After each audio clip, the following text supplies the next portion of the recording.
Okay, guys, welcome all you people in the class of HCI.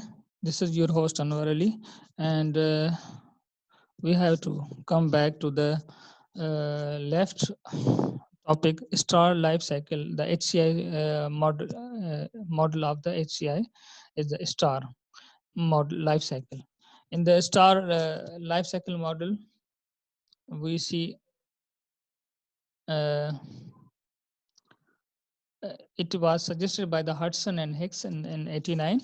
And the important features of this topic was this topic were evolution at the center of activities, where we have the activity center, means the user, and no particular ordering of activities. Development may start in any one. So can be art started with anyone.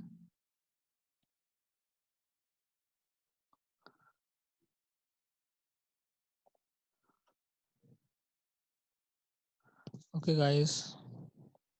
After a while, you join.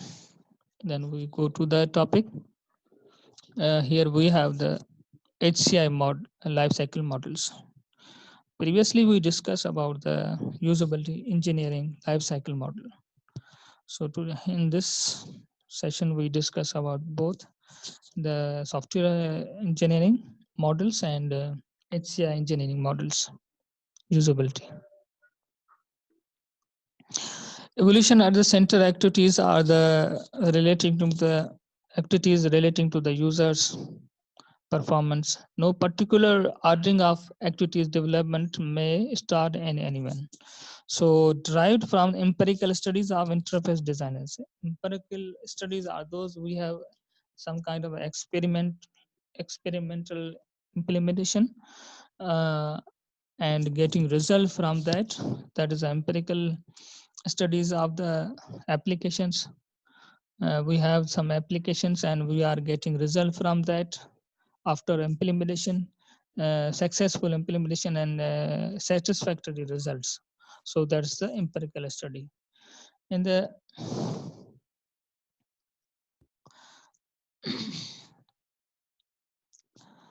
in the star model, we have evolution and requirement sets specification and prototyping. When we have some evolutions and this is the task functional analysis, we are getting the setting the task and how much it is analyzed and functional or not after implementation. The conceptual for formal designing. So this the center of activities is the evolution. Evolution takes place by the users and designers. So this is the star model. We have the uh, continuous interaction with all kind of phases to complete the design. So this is center activity in the star model of HCI. Uh,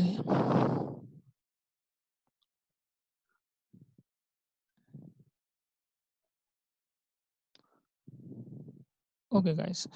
In the usability engineering life cycle, we know that reported by the many life cycles. Here we have another Debro Mayhew. Important features are to differentiate between the both authors. Holistic view of usability engineering. Holistic view of usability engineering provide links to software engineering approaches and stages of identifying requirements, designing, evolution, and prototyping. Can be scaled down for small projects. Uses a style guide to capture a set of usability goals. So this is another view of the usability engineering lifecycle model by Debro. So we also review this model to differentiate and to understand the model in depth.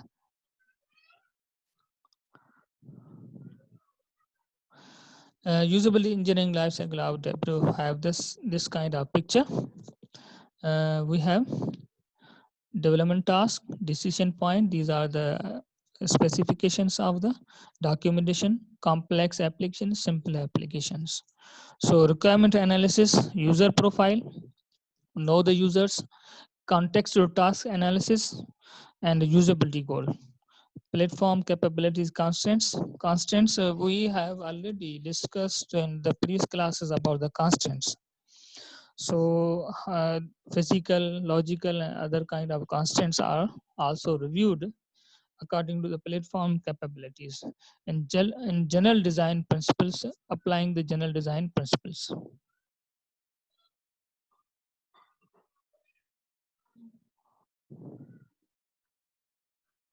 Please, who is there marking the decision? This is not good, guys.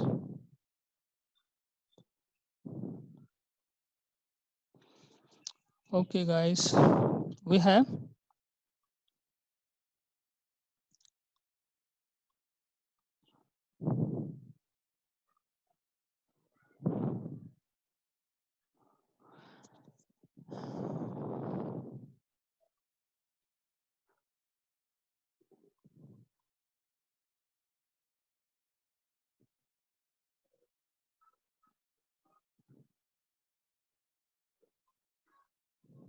okay, guys. So this is users contextual task analysis style guide. Level 1 work re-engineering, conceptual model design, CM mockups. These whole pictures are relating to the another kind of usability life cycle of the usability evolution methods. You go to the another specification of this model. Now, when requirements are set, now we are going to the design phase. Before going to the design phase, we have some kind of requirement settled, our goal settled to complete the design. And the requirement is something the product must do or a quality that the product must have. So every design have their own set goals. Different kinds of requirements reviewed in the design phase. Functional requirements, non-functional requirements, data usability. In the functional requirements, what the system should do. And historically, the main focus of requirements activities. So we are focusing on the system's functional movements inside the application model, and non-functional requirements are memory size, response time, and so on. So these are the non-functional. When we have the functional relating to the application or system, these are the functional activities performed by the any kind of systems, and non-functional response time and memory size, the cost, etc. Here we have data. Another aspect of the requirements shall be considered in the requirements. What kinds of data need to be stored? So in the what kinds of data need to be stored and how will they be stored in the database. So this is the configuration and analysis about the data for the application, and we will see the limitations of the systems, hardware, software, and application. In the usability requirements, we have learnability, throughput, flexibility, attitude. So these are the another usability attributes, including previously we discussed 6 attributes. We have another new attribute here: throughput, flexibility, and attitude, the behavior. So these also are very important in the usability engineering. Shall be considered for the usability engineering design. Determining usability requirements, we have task analysis, user analysis, and environment analysis. So here we have 3 evolutions relating to the requirements before going to the design phase. we have to analyze the task, what the goals are set and how are they achievable or not in the due time. User analysis, how and what users who are the users and what are their goals to be analyzed. Environment analysis, and the organization, the every user have the separate role and separate attitude, so can be analyzed. uh, in the task analysis requirements, we have task analysis describe the behavior of a system, determine. In task analysis, we said that some tasks to be analyzed. For example, we have the limitation of our goal limitations to be carried out. Task analysis describe the behavior of a system, determine cognitive and other characteristics required of users by system. So search strategy, pre-required knowledge, cognitive loading, observes existing workplace.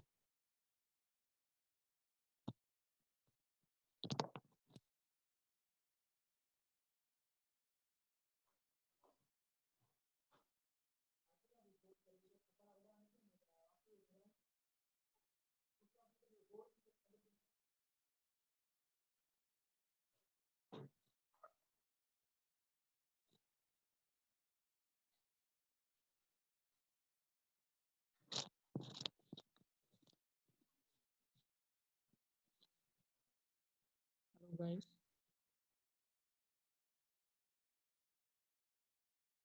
you have to go to the remaining portion.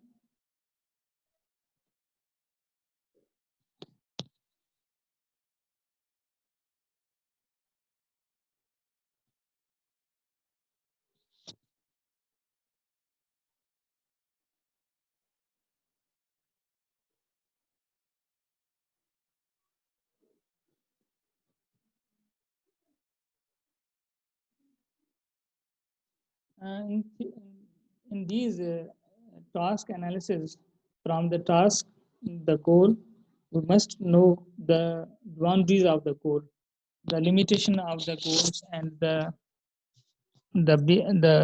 limits of the goals. And the user analysis, we know all the users, stakeholders who play the part in the performance or in the execution of the process. And in the environment analysis, surrounding environments also reviewed. We have the global review, local aspect of the environments, and geographical aspects of the environments, and other kind of relating environments such as religious factors also can be considered somewhere. So these are the behavior, or we say the all these kind of environments analyzed before implementation. For suppose we have some kind of examples, when we are launching any kind of vehicle here in Pakistan, then we have the right-handed steering. Whereas in the Europe, we have the left-handed vehicles because of the behavior or environment of such kind of all systems surrounding there. So this is the limitation in geographical and even cultural behavior attitude. In the the task analysis describe the behavior of a system, determine cognitive and other characteristics required of user by system, such study, pre-required knowledge, cognitive loading, and etc. So this is relating to the users by the system behavior, and observe existing work practices, the existing system going on. We shall observe the system and create scenario of actual use. We are creating mental modeling inside about the working environment of the organization. New ideas before building a software can be emerged or discussed. Get rid of problems early in the design process. So this is the task analysis. In the task analysis, we have we have the actors relating to the Here who is going to use the system? The player. Who task do they now perform? The utilities. How much utilities be gained or obtained by the application? What tasks are desired and how are the tasks learned? So in the learning phase, application must have the capability to improve the development after facing some problems and review reports. Where are the tasks performed and what's the relationship between user and data? So this is all task analysis is composed of these factors. And types of task analysis uh, divided into three categories here: task decomposition, knowledge-based analysis, and entity relationship-based analysis. So these are the task analysis classification. Further, we see in the next. What is the task decomposition? Top-down process in which a task is split into component subtasks to understand the problems in detail. So decomposition or fragmentation or division of the problems or tasks to get the focus over all type of the problems. Select a task based your data from observational documentation and expert advice. Divide the task into subtasks, and if your stopping rule has not been reached, repeat step 1, 3 for each of the time. So here we are just dividing the task and completing it and reviewing and analyzing the task so that we focus every aspect of the required goal.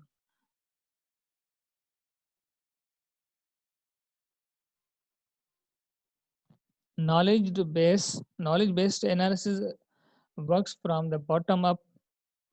The starting point from the process is a list of all of the objects and actions that are relevant to the task that is being analyzed based on the data collected. The objects are then arranged into groups based on the similarity or shared traits. So the groups themselves are then grouped together, building progressively more abstract categories. Here we have already practiced this kind of knowledge-based analysis as we form the groups in the class, so that every group have their own activity and reporting to the top level to summarize the results.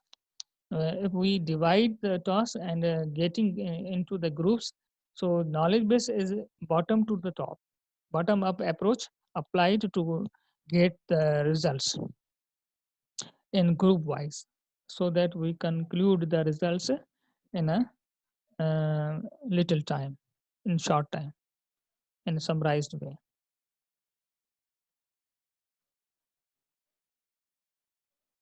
Entity relationship based analysis are uh, such like way bottom up approach and task analysis inheriting much of its structure from object oriented programming. So it's a kind of object oriented programming like methods applied in the entity relationship based analysis concern with itself with objects, actions, and their relationship. So we are going to the bottom up approach from scratch to the top to getting the each and every element to be focused and summarized. Here in the object, we focus in the simple objects, actors, composite objects, and events. In the object relationship analysis, relationship between these objects, how they perform, the behavior, the attitude, and the limitations of these objects also be carried out and focused. In the user analysis requirements, we know who are the users, who are they. Characteristics, we set the characteristics, the limitations, the properties of the users, attitudes to the computer's usage, system use, noise, expert and casual, frequently users, noise, step by step, prompted, constraint, clear information, expert have the flexibility, access, power, all authority to the expert user, noise by step by step. We have the noise user has the limitations, just end user information. In the frequent shortcuts, casual and infrequent, clear instructions, and menu paths. So this is the user analysis uh, uh, according to the behavior relating to the task about the applications. Environment analysis requirements have the physical, social, and organizational divisions. In the physical division, we have some problems: dusty, noisy, vibration, light, heat, humidity, insects, etc., ATM. These are the physical aspects of the environments. And the social environment, sharing of files of displays improper across great distances, work individual, privacy of our client. These are the social activities. In the organizational structure of analysis for the environment, we have hierarchy, IT departments, attitude and remit, user support, communications structure and infrastructure, availability of training, resources available in the department, and support by the all kind of problems. So these are the organizational behavior of analysis. Okay, we jump to the next slides for the further discussion. We have the design, user-centered design. So when we have the user-centered design, interactive design, we look into the goals set by usability engineering. Why involve users at all? And what is a user-centered approach? Understanding users' work, ethnographic observation, and these are the factors in the users' work. Participatory design, fictive and code uh, structures. So these will be discussed. Expectation management, expectation of management about the realistic uh, approach. No surprise, no disappointments, timely training, communication, but no hype. So these are expectation of the management who involve the users factor for all kind of performance. In the ownership, make the users active stakeholders more likely to forgive or accept problems. Forgive or accept problems are the ownership. Can make a big difference to acceptance and success of products. So we have the users involvement in two kind of this is ownership and expectation to the management. In the user-centered approach is based on the each early focus on users and tasks, empirical measurements, and iterative design. So when we see the in the early focus on the user's task, directly studying cognitive behavior, anthropomorphic and attitude characters. So these are all the psychological and behavior about the environments to the user. In the empirical measurement, users' reactions and performance to scenario, manuals, simulations, and prototypes are observed. So this is the empirical measurement after implementation or during the design, and feedback of the users about the test task and other kind of activities. In the attitude design phase, when problems are found in user testing, fix them and carry out more tests. So till the completion or obtaining goal of the task. Preparation in ethnographic observations, understand organization. We know the environment, the behavior of users, the local and geographical effects of the environment into the users, policies and cultural behavior, religious behavior, geographical and locality effects on the organization. So these all will be reviewed in the observation and field of study.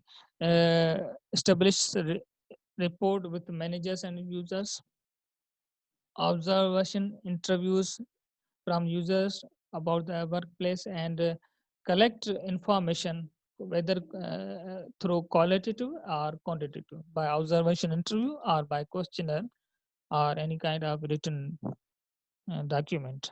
Follow up any leads that emerge from the visit. So field study should also be carried out in the ethnographic observations to complete this.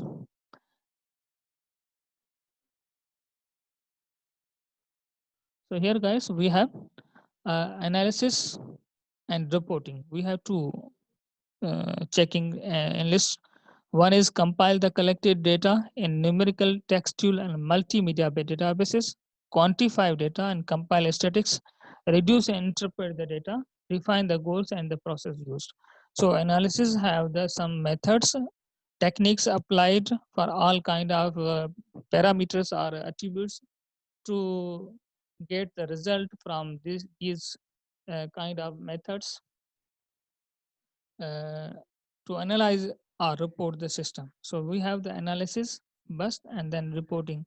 Consider multiple audiences and goals, prepare a report and present the findings. What findings are depending on the report of result of the analysis report. And we have the participatory design. We must, when we are talking about the interactive design, we are going to the participatory design.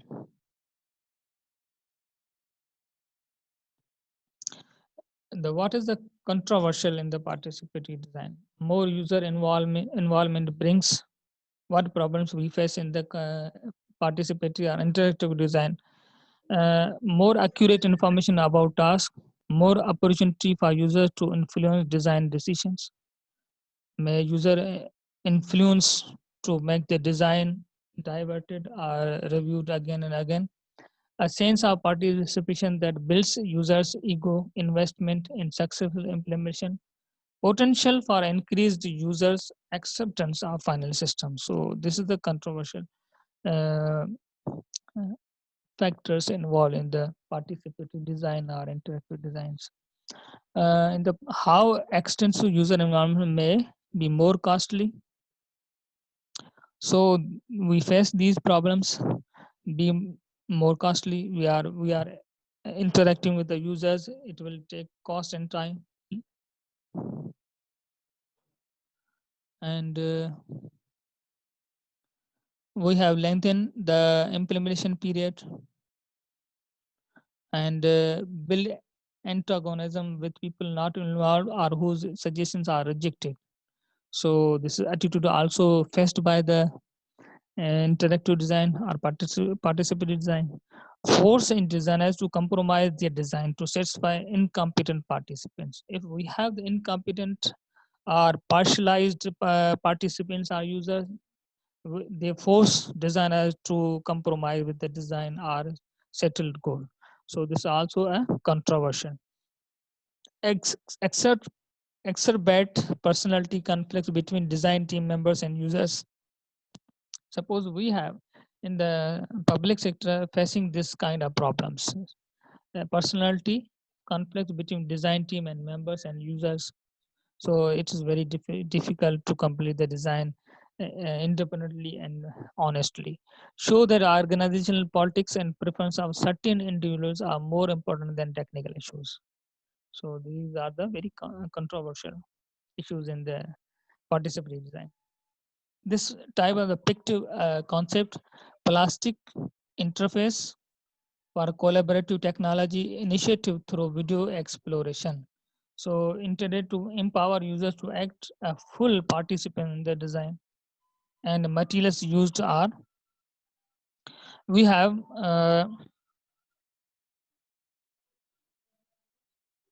the materials with low fidelity office items such as pens, paper, sticky notes, collection of plastic design objects for screen and window layouts. So this is the another kind of the picture structure of the participatory design to collect the data. Equipment requires shared design surface, table, and video recording equipments. This is active concept of the participatory design. And before affective session, users generate scenarios of use. Developers produce design elements for the design session. And the Picto session has 4 parts. If we are collecting participative design information by the Picto method, we have the 4 parts. One, stakeholders all introduce themselves. Stakeholders all introduce themselves. One, brief tutorial about areas represented in the session. Brainstorming our ideas for the design. Walkthrough of the design and summary of the decisions made. So every participant can contribute these kind of elements in the designing and the participative design. Another way of card participatory design method and the collaborative analysis of requirements and design, similar to Picto but at higher level of abstraction and in the higher level. Explores workflow, not a detailed screen design, and uses playing cards with pictures of computers and screen terms. Similar structure to the session as for Picto and Picto card can be used together to give complementary views of the design. So both can be applied to understand the problems of the participants regarding the design of the any system or applications. In the summary of this lecture, we have lifecycle models and software engineering lifecycle models discussed. HCI lifecycle models also reviewed. Usability engineering lifecycle model also uh, discussed in the detail. And in the HCI design models, we have discussed requirements and design user-centered design also completely discussed. So today till the next session, we have covered these topics, and inshallah in the next session, guys, we uh, understand the HCI models and their components such as users, know the users, and uh, interactive design and iterative design. These topics shall also be discussed in the next session. Till then, Allah Hafiz, take care you people. Inshallah, we meet again. And we have also the end time for the next second section of this Zoom application. Thanks for Zoom giving us the facility free for connecting you people. And inshallah, I am also thinking about the mid exam. So inshallah, before in this month or start of the July, we will inshallah commence the mid exam. Thank you very much, you all people. Take care. Allah Hafiz.